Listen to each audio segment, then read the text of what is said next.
最近有老友話醫療保險冇用，買咗咁多年都冇殺償過，賠償額又唔多，去到60歲後仲要俾保險公司賺，係咪好戇居？不如慳翻啲錢去玩仲好。今次我哋嚟睇下，係咪真係咁戇居？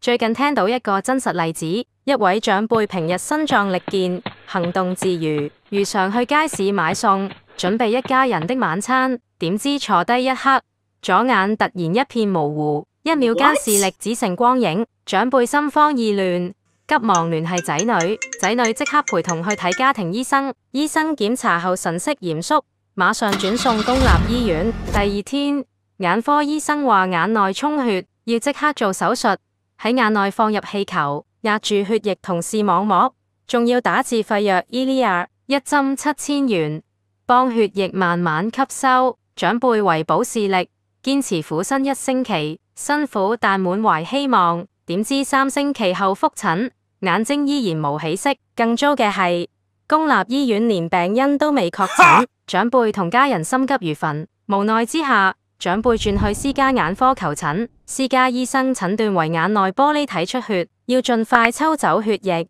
止血，順便處理白內障同更換人工晶體。手術費12萬元，拖得太耐，再唔做可能視力難保。長輩同家人安排手術，心裏既緊張又盼望好轉。幸好手術後第2天復診，醫生話手術好成功，眼底好清晰，黃斑無血。長輩聽到終於鬆一口氣，雖然眼內氣泡仲要慢慢吸收，視力暫時模糊，但只要耐心等，視野會慢慢恢復。眼睛係靈魂之窗，由出世到而家，陪我哋看盡人生風景。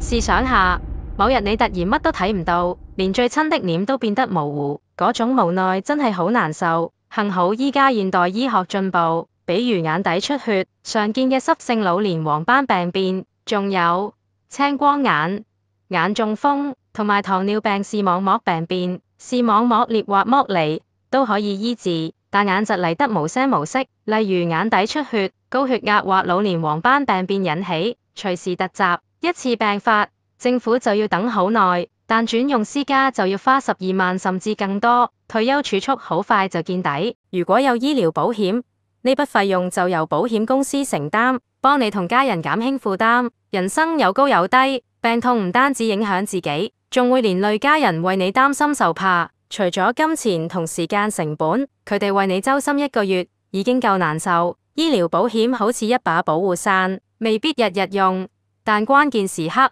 能為你同家人遮風擋雨。與其覺得無用而放棄，不如及早準備，俾自己同摯愛多一份安心。健康無價，你準備好未？長輩購買自願醫保，對自己及家人情緒上以至生活上都好大幫助。有需要幫忙選擇一個合適嘅醫療保險，請聯絡626644330。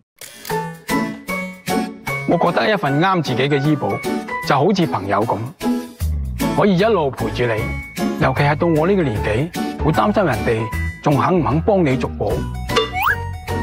希望個保額可以每年重新計 ，claim 佢都可以再 claim。